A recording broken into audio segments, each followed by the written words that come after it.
Coming up on American Black Journal, our Roundtable is back to weigh in on the upcoming presidential election. We're going to talk about the Trump and Biden campaigns, the debates and town halls, and the importance of getting out the African American vote. You don't want to miss this conversation. Stay right there. American Black Journal starts right now. From Delta Faucets to Behr Paint, Masco Corporation is proud to deliver products that enhance the way consumers all over the world experience and enjoy their living spaces. Masco, serving Michigan communities since 1929.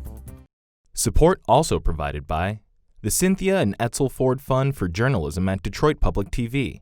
The DTE Foundation proudly supports 50 years of American Black Journal in covering African American history, culture, and politics. The DTE Foundation and American Black Journal, partners in presenting African American perspectives about our communities and in our world.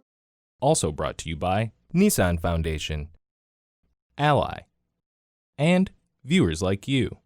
Thank you.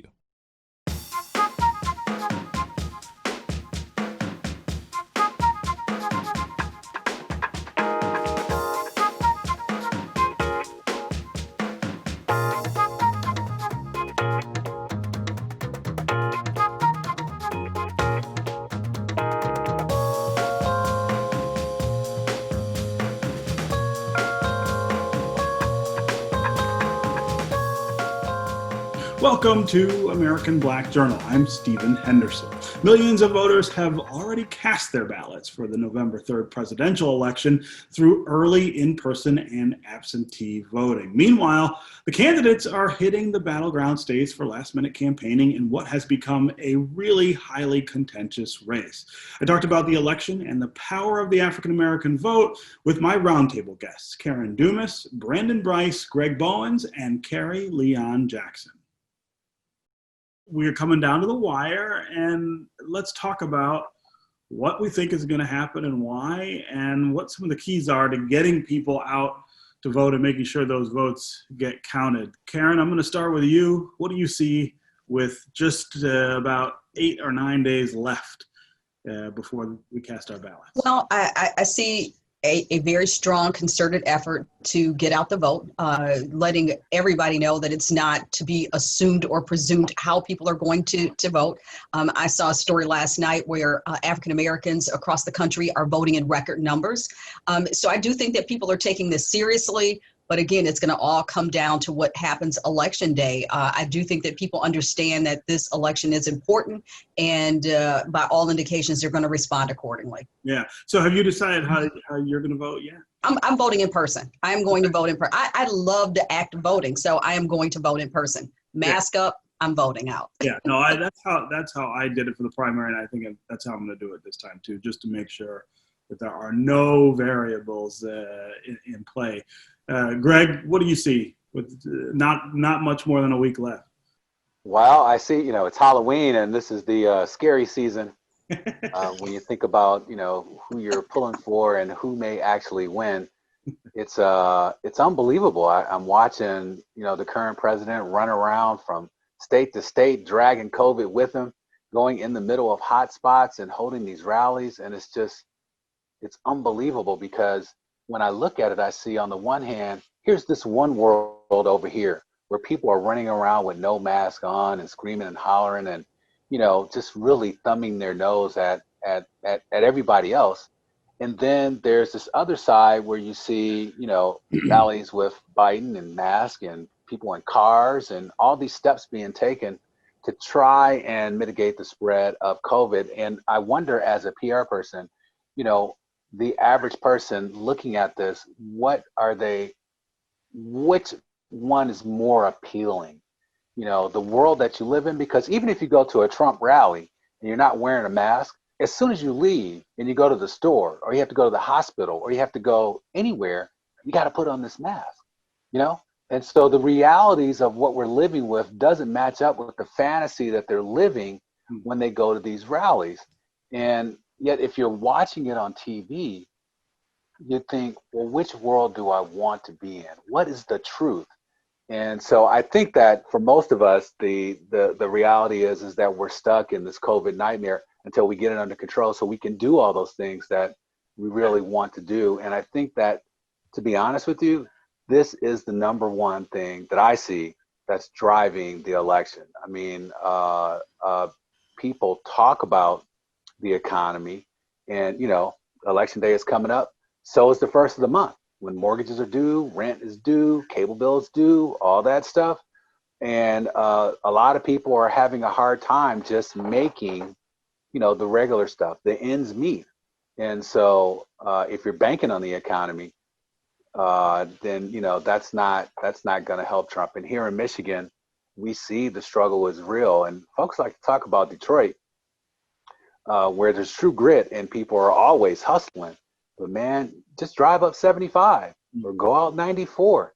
You can, you know, see, look to your left and look to your right, and you will see the devastation of poverty all around you. Brandon, tell me what you're seeing with not much more time left. Well, you know, I'll be very brief and direct. First of all, I think I have seen, I'm going to circle back to what Karen said. We're seeing a large push to get people out to vote. I always think that's a good thing.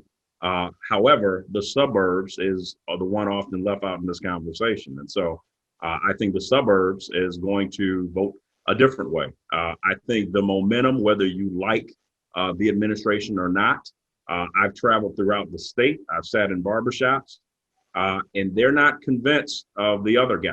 And I'm saying that to say, I'm not sure the conversation on the Biden camp has really been pushing a message as much as it's been more of an anti-Trump rhetoric, which that may be the thing to get Trump out and come November. And so I think you're going to see a lot of voters, some of whom have not shared who they're going to vote for. I just so that they can get around kind of the pushback. I think you're going to see a lot of voters who are going to say one thing and vote another. We've seen that before in 2016.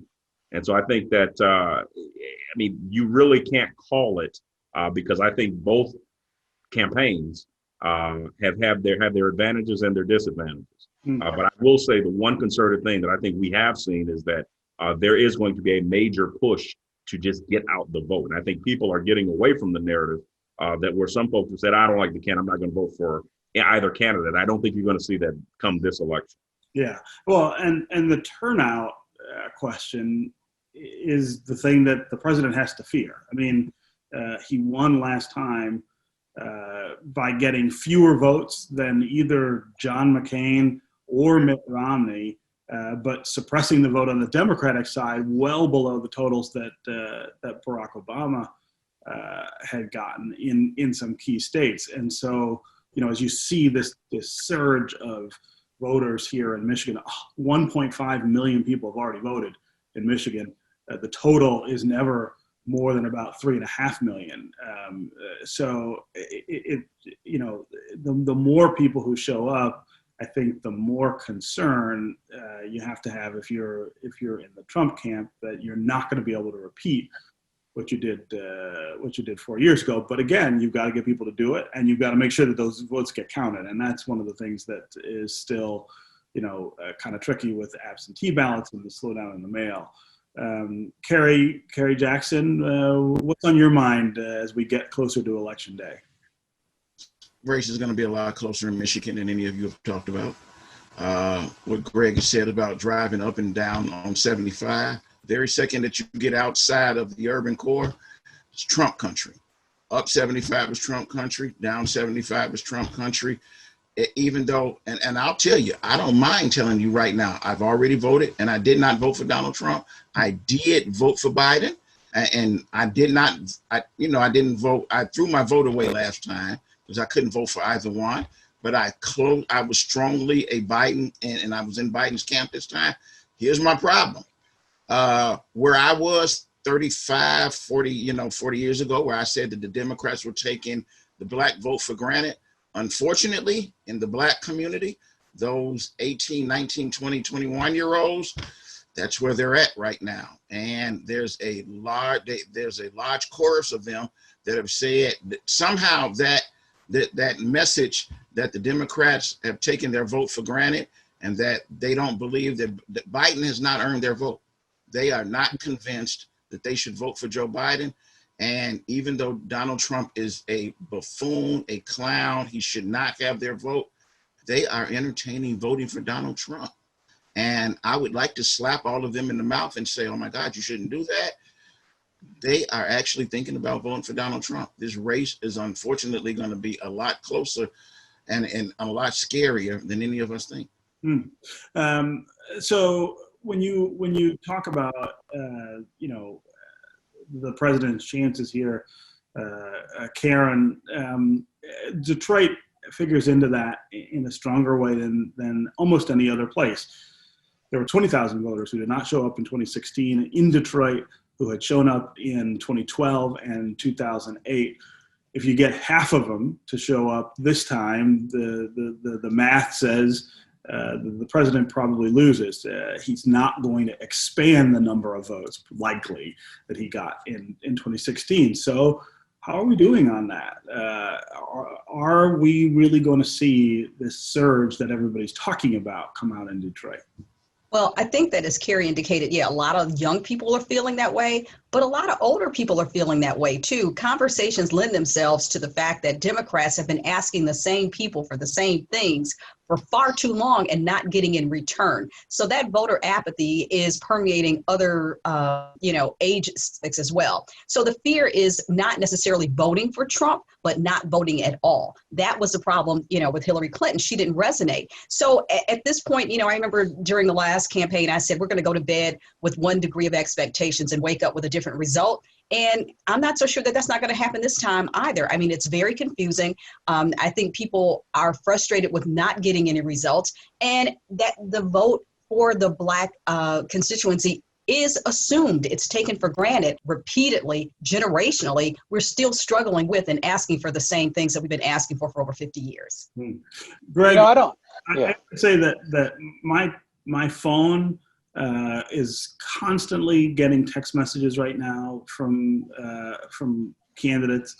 I get phone calls, I get emails. People are stuffing stuff in my mailbox and in my door.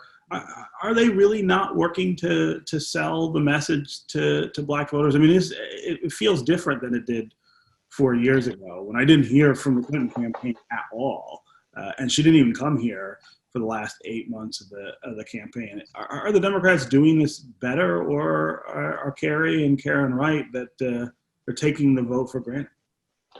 You know what? I have to tell you that I'm probably the lone voice on this panel today. I respect what Karen and Kerry and Brandon have said. However, I would ask for you folks to consider this. One, like you, Stephen, I've gotten more texts than I've ever gotten in my life. And interestingly enough, I've gotten more emails. One of the efforts that has been going on is that I've gotten emails from the National NAACP with a phone list of infrequent voters, in our area, and asking me to call them or text them and encourage them to vote. I've never seen that happen before, certainly not from the NAACP.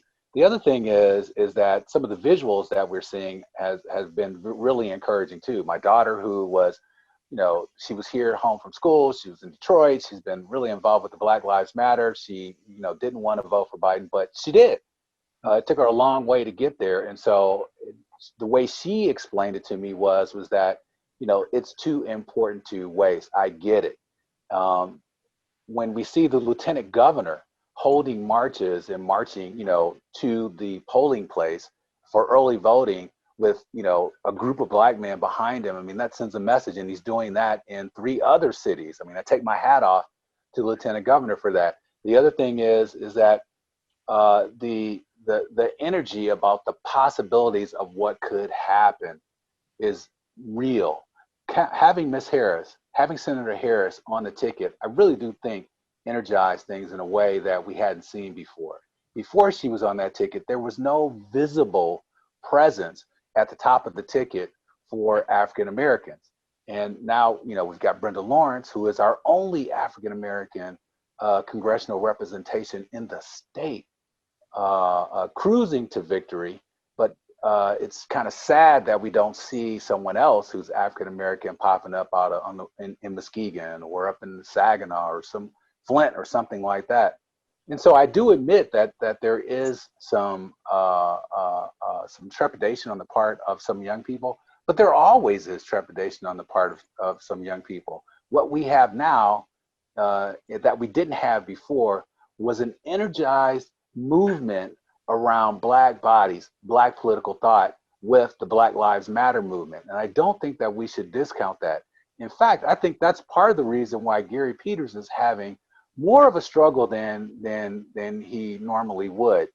Gary is in that Senate race against John James. We don't see any discussions about Black Lives Matter, and there should be. That should be front and center about the things that we have been experiencing, and the Black guys trying to outwhite the white guy, and the white guys ignoring the Black issues for the most part when it comes to commercials and stuff like that and advertising. I mean, Gary Peters will say the right things in small groups, but in terms of picking up the banner and running with the flag, he's just not that kind of firebrand. And so my understanding is, and Karen, you may have heard this too, Kerry, you guys, is that there's been a silent push in the African American community for John James, who has gotten away from talking about being Republican, who has totally, acted like that 2000% thing wasn't real. And the truth is that he could have been a champion for Black folks, because who on this panel doesn't want to see an African American, the first one, elected out of the state to the Senate? But it's not that guy, because he doesn't speak to our issues. Why not that guy? He's a Detroit. He was born and raised here. Why not that guy? Because he doesn't speak to our issues. Because he doesn't. Kerry, tell me what it is about John James that says he belongs in the U.S. Senate. What about him says that he isn't? He's as a Detroit and as American as they come. And the only thing that Greg can find wrong with him is that he's got an R next to his name. He was born and raised here. His father and his father's company employs Detroiters and Hispanics from Southwest Detroit. They didn't take their company somewhere else. And simply because he moved out here in the same community down the street from where I live, you're going to hold that against him? You're making stuff up now. No, Kerry. The calls that I get, everybody's upset about. Because he's not a politician. I've known the James family for years. I love them. Right. And I think that, like anybody else, he deserves serious consideration. I mean, again, the people are and should look at the person and not the party. And not just for him, but just in general. And I think that he did an excellent interview with Stephen Hood the other day that really kind of showcased a lot of what he has made, has failed to show up worthy of consideration. People need to look at both candidates and figure out who's really speaking to them. I think the issue with John and the campaign, and I think he would actually be doing better. He might be ahead if he actually could articulate what he would do as a U.S. Senator. I mean, he's got a lot of I think his commercials have been genius in the way that they have tried to relate to people and hit on kitchen table kind of issues that people relate to. But when you ask him a question about, for instance, healthcare, he says he doesn't like the Affordable Care Act, which is kind of part and parcel with being a Republican. But then when you say, well, what do you want to do instead? He doesn't have an answer. The I'm not a politician, I'll do it differently goes just so far. Because any answer that he gives you is going to wind up blowing up in his face. Why would? Because the media is going to hold his feet to the fire and say, this is an issue. Please hold me out. This is an issue that I personally have talked to people about of curing the healthcare crisis and the financing of healthcare for 40 years. Democrats and Republicans have all been looking for an answer on how to pay for people that walk in the hospital doors. Even once they came up with the Affordable Care Act, which later on became known as Obamacare, the real problem is my $10 copay copay became a $30 copay, became a $50 copay, and it wound up, the folks that didn't have the money wound up being financed by those of us that did have the money, and it wound up driving us crazy. And so what we were looking for is a way to wind up spreading all of that out where it wasn't hurting everyone else. And we still don't have an answer for that. John can't say that to you because it still comes down to it's a dollars and cents thing. Everybody that you know wants to find an answer for it. Hillary wanted to find an answer for it when Bill was president. Reagan wanted to find an answer for it. We don't have an answer, but you can't blame John for that. John and Gary both are good guys, but don't punish John because he's got an R next to his name. And it shows there's no reason for him to show up to the church he was raised at and to key his car because he's running as a Republican is a shame. You know, nobody. Brandon, I want to get you back in. Here's the issue here.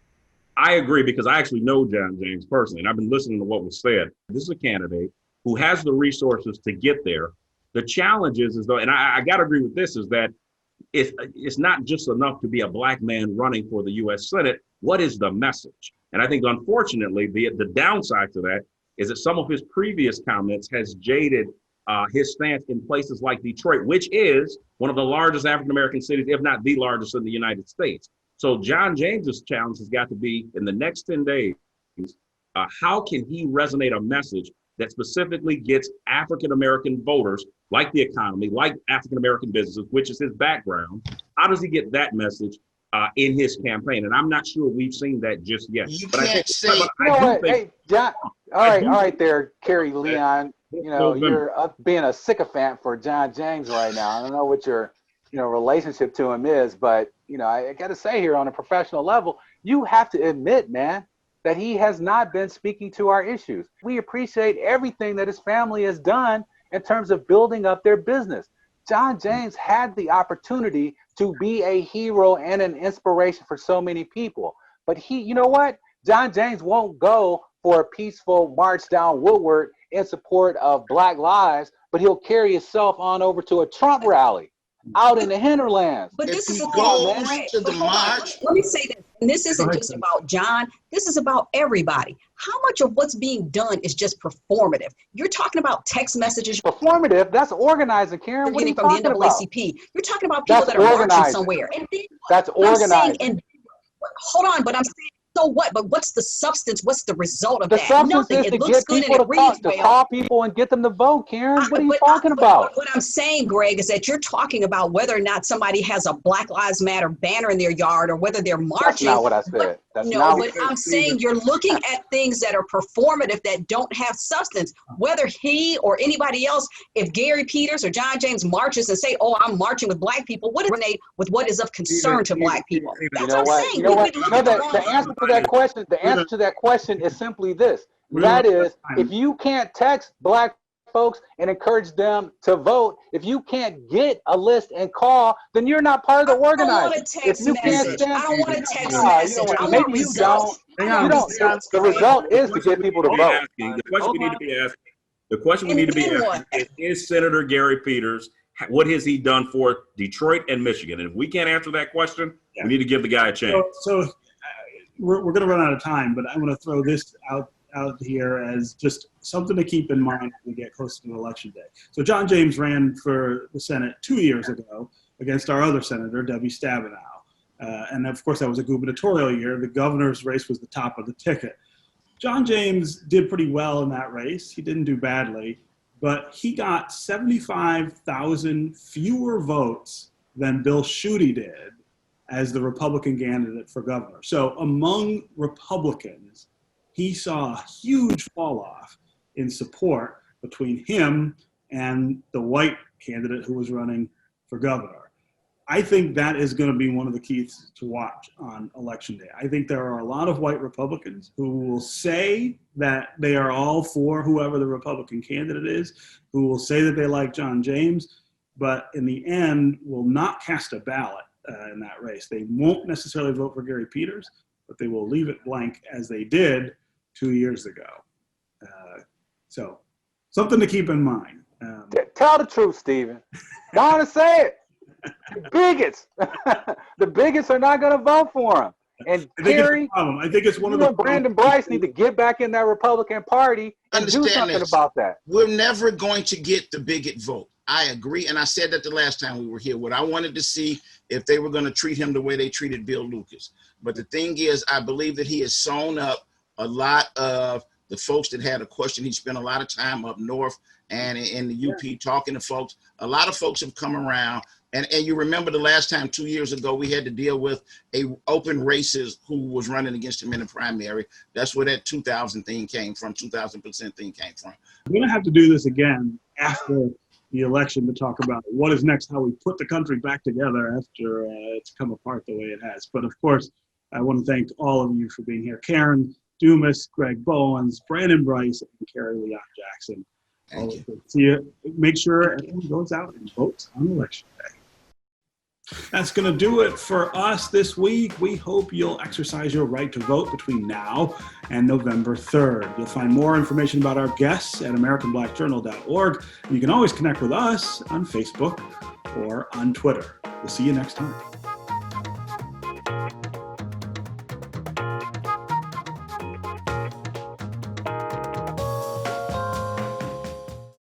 From Delta Faucets to Behr Paint, Masco Corporation is proud to deliver products that enhance the way consumers all over the world experience and enjoy their living spaces. Masco, serving Michigan communities since 1929. Support also provided by the Cynthia and Etzel Ford Fund for Journalism at Detroit Public TV. The DTE Foundation proudly supports 50 years of American Black Journal in covering African American history, culture, and politics. The DTE Foundation and American Black Journal, partners in presenting African American perspectives about our communities and in our world. Also brought to you by Nissan Foundation, Ally, and viewers like you. Thank you.